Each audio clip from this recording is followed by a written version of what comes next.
sejahtera untuk kita semua.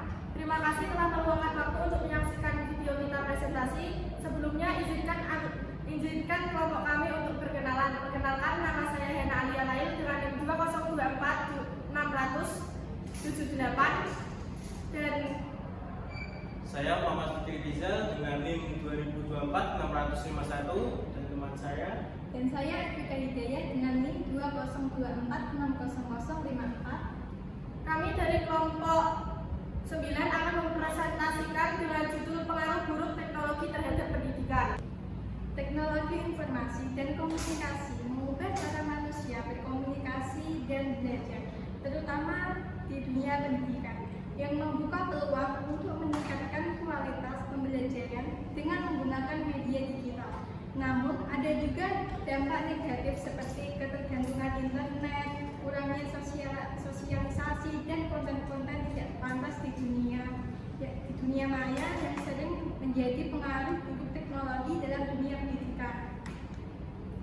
Teknologi adalah penerapan ilmu pengetahuan dan keterampilan untuk menciptakan alat, sistem, dan metode yang bertujuan memecahkan masalah praktis serta meningkatkan efisiensi dalam dunia pendidikan.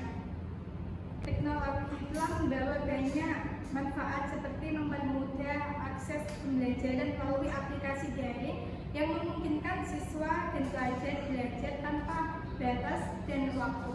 Namun selain manfaatnya, teknologi juga membawa tantangan seperti ketergantungan yang dapat menghambat kemampuan berpikir kritis siswa. Adapun faktor penyebab teknologi yang dapat berpengaruh buruk terhadap pendidikan, yang pertama disebabkan oleh konten dan kurikulum yang tidak sesuai. Contohnya video daring seperti YouTube Short sering mengandung kekerasan atau unsur yang tidak sesuai dengan nilai budaya Indonesia. Hal ini dapat mengganggu perkembangan siswa dan proses pembelajarannya.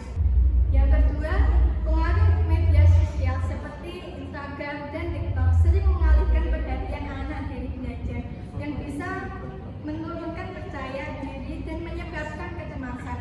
Kebiasaan berkomunikasi melalui aplikasi seperti WhatsApp dapat menurunkan keterampilan menulis anak karena mereka cenderung menggunakan bahasa yang tidak baku dan singkat, sehingga kurang memahami pedoman penulisan yang benar. Yang ketiga, ketergantungan internet.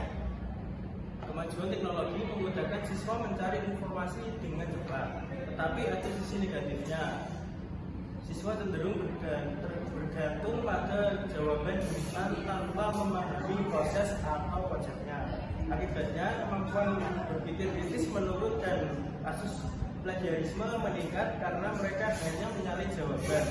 Hal ini juga berdampak pada kreativitas siswa yang akhirnya membuat proses belajar jadi kurang bermakna.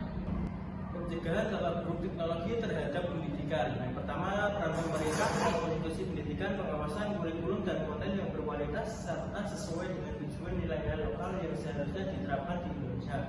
Yang kedua, peran orang tua dalam mencegah penggunaan internet yang berlebihan oleh anak sangat penting dilakukan, seperti mengatur waktu atau memberi batasan dalam penggunaan internet, dalam media sosial maupun bermain game, dapat membantu anak dapat melakukan aktivitas yang lain. Yang ketiga, pengelolaan yang tepat dan seimbang dalam penggunaan teknologi serta pengembangan keterampilan belajar dan digital yang seimbang bagi para siswa dan adanya pengembangan dan peningkatan kualitas teknologi serta infrastruktur yang mendukung dalam pembelajaran. Berikut solusi supaya teknologi dapat efektif dalam pendidikan. Yang pertama, ada pembekalan literasi digital, yaitu mengajarkan siswa atau guru dalam mengintegrasikan teknologi dalam kurikulum supaya siswa dapat memahami manfaat teknologi secara produktif dan aman. Contohnya seperti Classroom, Zoom, atau Google Meet. Yang kedua, ada pengembangan konten kurikulum disesuaikan dengan konten budaya sosial budaya dan kebutuhan lokal untuk meningkatkan kualitas dan efektivitas pembelajaran berbasis teknologi. Karena nilai-nilai tersebut agar tidak hilang karena saat ini budaya asing cepat menyebar melalui internet. Selanjutnya, mengawasi dan membatasi anak saat menggunakan gadget. Orang tua serta guru sebagai pendidik wajib mengarahkan anak belajar mengelola waktu. Kapan anak atau siswa dapat menggunakan gadget mereka dan kapan harus melakukan aktivitas lain.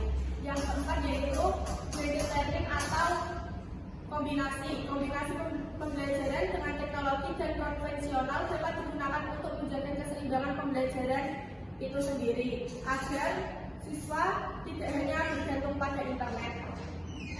Yang terakhir ada menyediakan program atau sertifikasi teknologi bagi guru, yaitu memberikan dukungan teknis yang berkelanjutan agar sistem pembelajaran berbasis teknologi dapat berjalan secara maksimal dan tepat.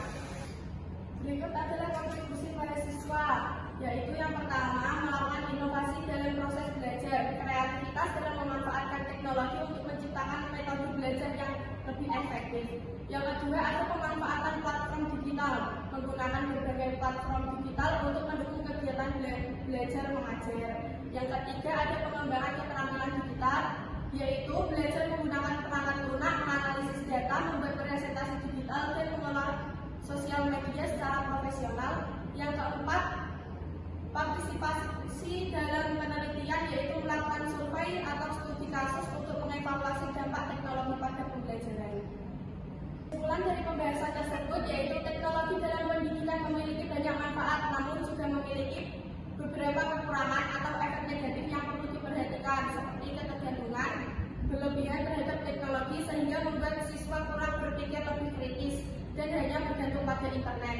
Solusi seperti pembekalan literasi digital, pendekatan blended learning, serta pengawasan kurikulum dan konten pendidikan menjadi langkah penting untuk menekankan pengaruh buruk dari teknologi terhadap pendidikan. Sekian presentasi dari kelompok 9. Mohon maaf apabila ada tingkah